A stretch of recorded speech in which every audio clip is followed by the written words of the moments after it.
Essentially, our visit is to establish the degree to which our institution fit within the bigger national agenda of industrialization. We take note that in the recent days, the President has pronounced the industrial agenda in various meetings. You're aware that we have a huge refinery coming up in Lamu, and therefore the whole construction will require certain skills. So as a ministry and working with KIRDI, we would want to know where are these welders, where are these people with the technical skills necessary to drive that particular agenda. We also are working very closely with the maritime and shipbuilding space. We would want to find a way of training personnel to be able to work in that particular sector.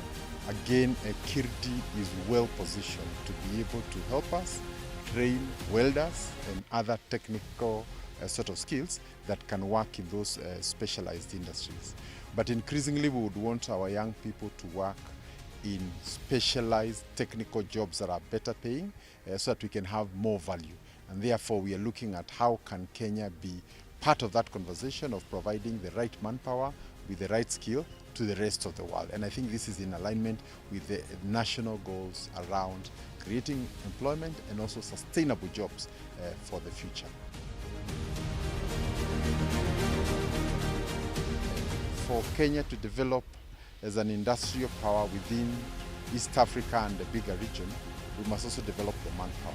And part of that has to be through imparting skills, but also the entrepreneurial side of it. So we have seen some of the SME products where you have product development, testing, and so on before the product becomes commercialized. And they are what you call common user facilities. So you want to start something in maybe soap making, baking, and so on. We'll be able to train you, help you to brand, and also go to the market. And very soon we'll be coming up with tailor-made programs to help us educate entrepreneurs who are already out there but lack the technical skills, and also to increase cottage industries back where we are. We are also looking at possibilities of some sort of finance programs that once they are through this training, we can be able to connect them with the banks or use existing government facilities such as KDC to support them to move to the next level.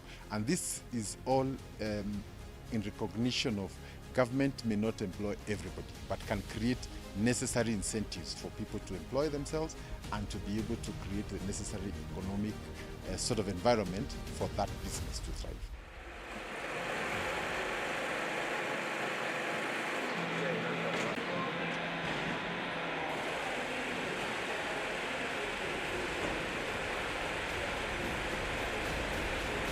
We'll be able to tailor-make, work with the counties, and also ensure that we create a pool of industrially thinking people.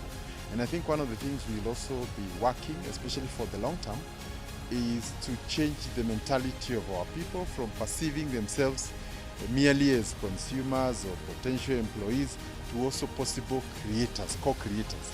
And we have also shared that this institution can serve not just Kenya, but the entire region, because we don't have another KIRDI within the larger East and Central Africa. So we have a big dream for this institution, and we will work to revamp and make it fit for purpose. Thank you.